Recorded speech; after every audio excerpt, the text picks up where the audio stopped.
솔로몬이 여호와의 전과 왕궁 건축을 마치고 솔로몬의 심중에 여호와의 전과 자기의 궁궐에 그가 이루고자 한 것을 다 형통하게 이루니라. 밤에 여호와께서 솔로몬에게 나타나사 그에게 이르시되, 내가 이미 네 기도를 듣고 이곳을 택하여 내게 제사는 성전을 삼았으니 혹 내가 하늘을 닫고 비를 내리지 아니하거나 혹 메뚜기들에게 토산을 먹게 하거나 혹 전염병이 내 백성 가운데에 유행하게 할 때에 내 이름으로 일컫는 내 백성이 그들의 악한 길에서 떠나 스스로 낮추고 기도하여 내 얼굴을 찾으면 내가 하늘에서 듣고 그들의 죄를 사하고 그들의 땅을 고칠지라. 이제 이곳서 하는 기도에 내가 눈을 들고 귀를 기울이니 이는 내가 이미 이 성전을 택하고 거룩하게 하여 내 이름을 여기에 영원히 있게 하였습니다. 내 눈과 내 마음이 항상 여기에 있으리라. 오늘 설교의 제목은 위기가 재앙이 돼서는 안 됩니다. 역대하 7장 11절로 이하 말씀입니다. 살다 보면 누구에게나 위기 때가 있어요. 사업이 망하기도 하고요. 또 중환병에 걸리기도 하고, 또 부모와 자식 간의 불화, 혹은 부부 간의 불화가 생기기도 하고 그럽니다. 누구에게나 이런 위기가 있지만 그렇다고 누구나 그 결과가 똑같은 것은 아닙니다. 오히려 위기가 기회 되는 사람도 있고요. 또 위기가 마침내 재앙이 되어 망하는 사람도 있고 그렇습니다. 위기가 왔을 때 위기가 재앙이 되지 않고 기회가 되어야 하죠. 그러려면 무엇보다도 먼저 위기의 이유를 알아야 합니다. 10수년쯤 되었나 제 건강에 위기가 온 적이 있었어요. 사실 그때까지 저는 일생 건강만큼은 자신이 있었어요. 학창시절에 신체 검사를 할 때마다 제 건강 수준 체크 있지 않습니까? 근데 저는 항상 최상이다 뭐 이렇게 나왔었죠. 청장년 시대를 또 지내는 동안에도요, 거의 뭐 사소한 감기 외에는 병원을 다녀본 적도 없었고요. 그런데 한 20년 정도 되었을 거예요. 안 됐을지도 모르고, 뭐 대략 한 20여 년 전쯤 어느 날 갑자기 어지럼증이 나고 잘 걷지를 못하겠고 또 구토가 나고 갑자기 그러더라고요. 그래서 병원을 가봤더니 병원에서 뇌경색이다 그러더라고요. 이 뇌혈관이 이렇게 막힌 거죠. 그 의사가 뭐라 그러냐면요, 빨리 조치를 취하지 않으면 큰 재앙이 온다 그러더라고요.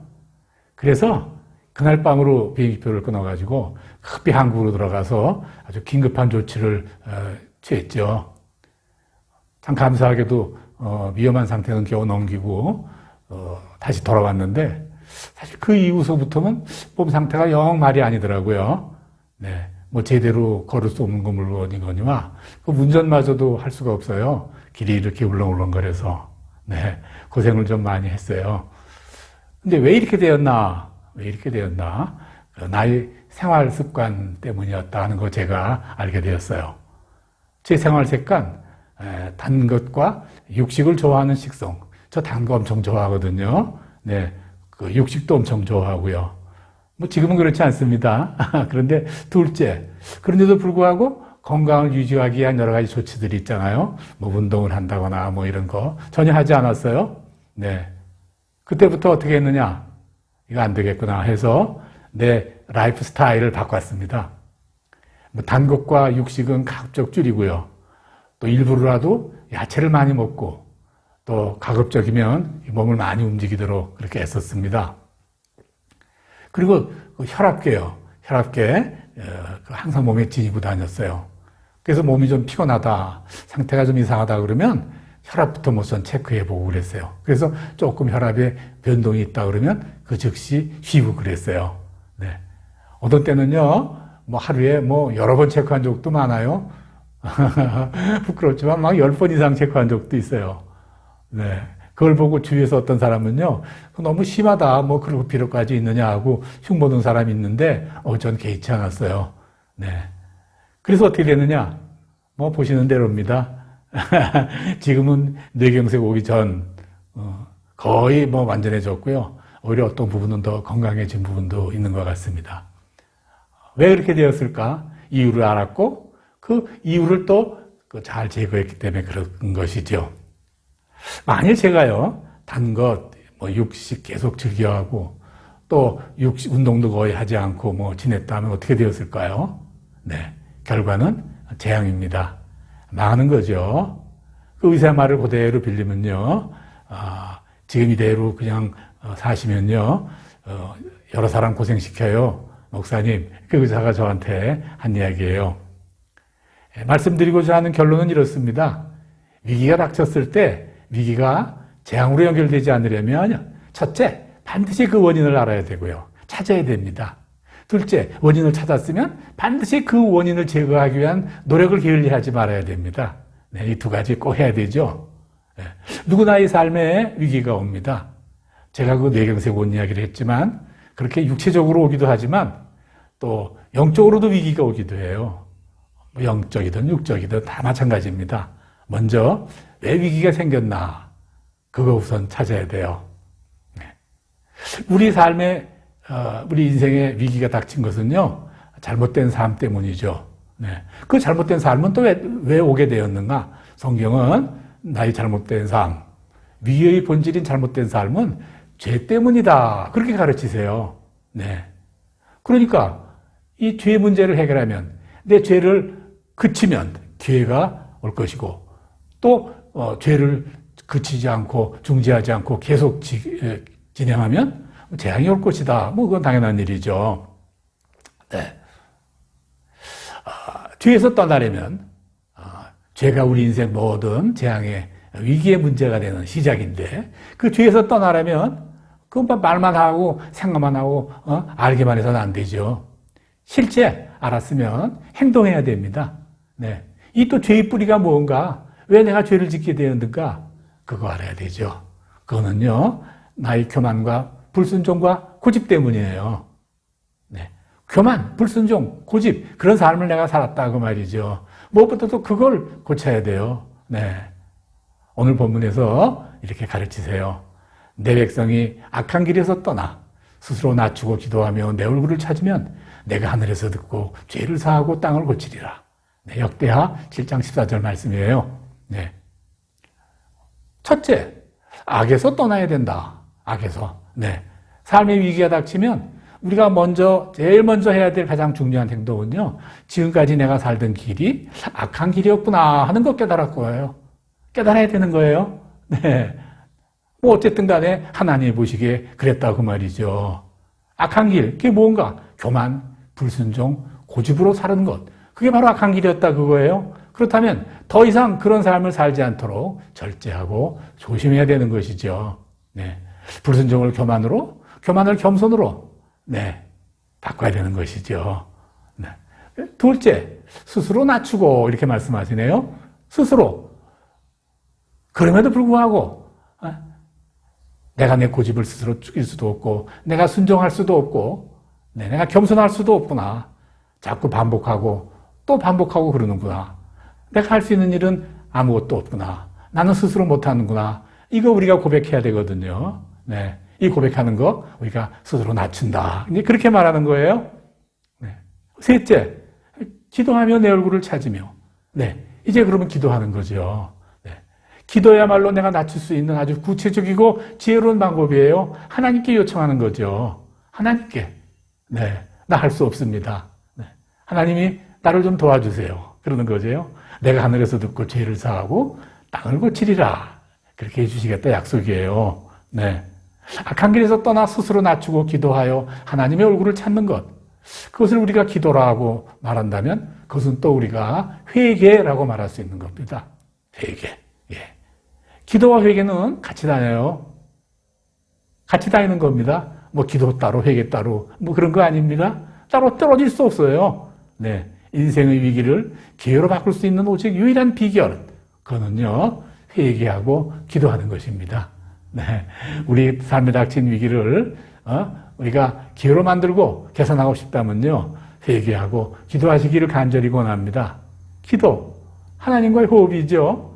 네. 하나님을 향한 전적인 신뢰이고요. 네. 우리 성도란 뭐냐? 성도라는요. 위기를 기회, 위기를 복의 찬스로 만드는 방법이 있는데 그것이 기도라는 것을 아는 사람이다. 우리 그렇게 말할 수 있어요. 사랑하는 여러분, 네.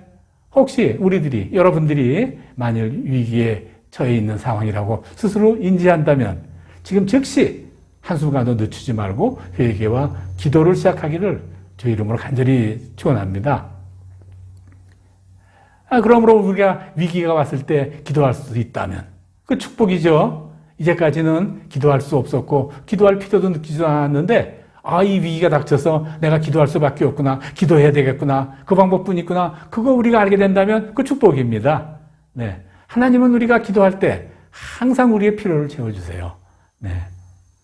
위기가 왔는데도 기도할 수 없다고 한다면요. 그 자체가 오히려 또 위기가 되는 겁니다. 네. 자, 그러면 위기가 닥쳤는데도 회개하고 기도하지 않으면 어떻게 되는가? 재앙이 오죠.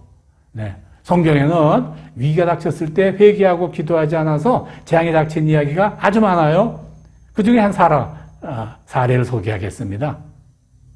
하나님의 백성 유대가 이방인 나라 바벨론한테 망한 거 다 우리가 알고 있어요. 네. 70년 동안 노예 생활을 했죠. 그걸 바벨론 유수라고 아주 유명한 사건이에요. 그럼 그 사건이 갑자기 생겼느냐? 아니에요. 선지자들이 끊임없이 경고했죠. 그리고 끊임없이 위기 상황을 주었어요. 그런데 유대 백성들 아무도 고치려 하지 않았어요. 개선해보려고 하지 않았어요. 그들의 불순종, 고망, 그리고 고집을 꺾지 않았어요. 어떻게 됐습니까? 마침내 재앙이 닥쳤죠. 나라가 망했어요. 네, 그때 유대왕 두 눈을 뺏기고 눈이 빼어지고 말이죠. 또 발가벗긴 채 쇠사슬에 메어서 예루살렘까지 그 먼 거리를 예루살렘에서 시작해서 바벨론까지 도성까지 끌려가게 되는 그런 수치스러운 일을 당했고요. 백성들 또한 나레비로 줄을 서서 그 뒤를 따라서 걸어서 노예가 되어서 따라가게 되었단 말이죠. 이 재앙 아니겠어요? 네. 하나님의 백성, 하나님의 보호하심과 인도하심을 받는 백성에게 이런 일이 생겼다 그 말이에요. 네. 우리도 항상 조심하고 위기 때 회개하고 기도하는 것을 그치지 말아야 됩니다. 그런데 위기가 닥쳤는데도 회개하지 않고 기도하지도 않아서 재앙이 닥쳤다. 그럼 이제 끝인가? 더 이상 아무것도 안 되는가? 그래도 아니다고 말이에요. 그래도 끝이 아닙니다. 하나님은요, 마지막까지 끝까지 손을 놓지 않고 기회를 주세요. 네. 조금 전에 바벨론에 끌려간 유대 나라 70년 후에 징계가 끝나고 다시 돌아왔죠. 네, 우리에게 말씀하시는 거예요.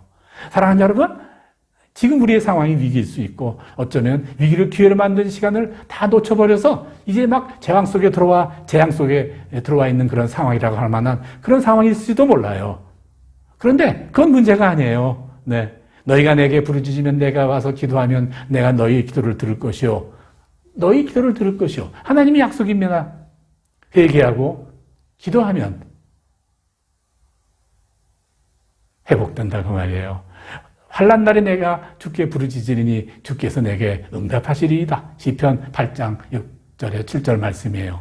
내가 환난 중에 여호와께 부르짖었더니 내게 응답하시도다.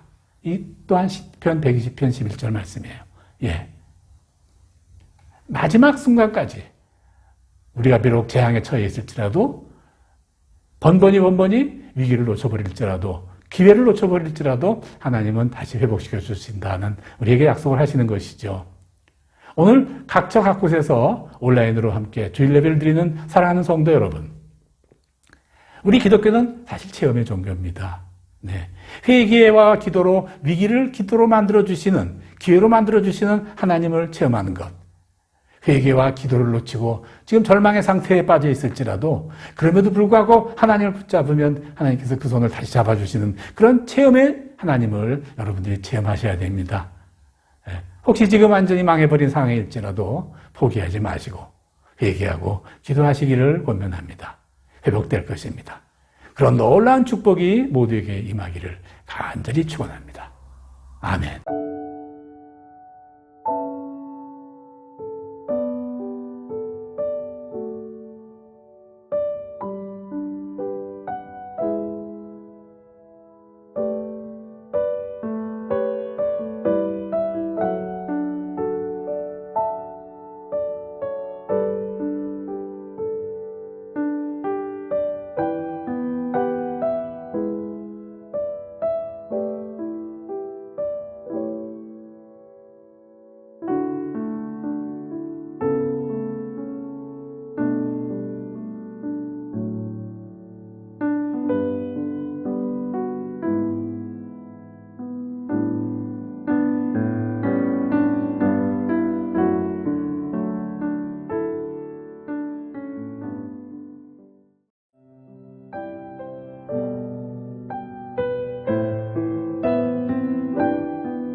내게 기도하며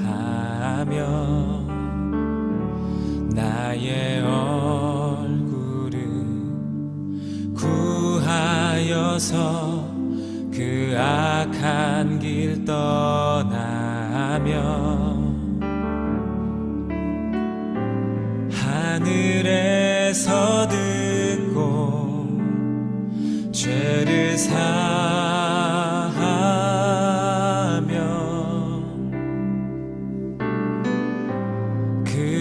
그들의 땅을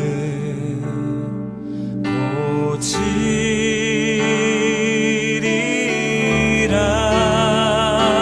아버지여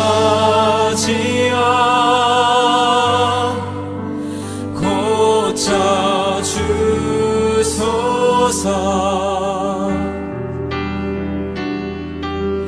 이 나라 주의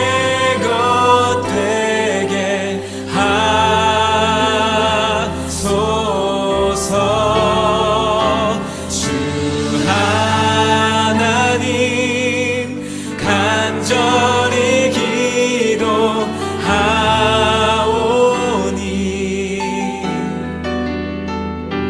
상한 이 땅 새롭게 하소서. 무릎 꿇고 다 겸비하여 주께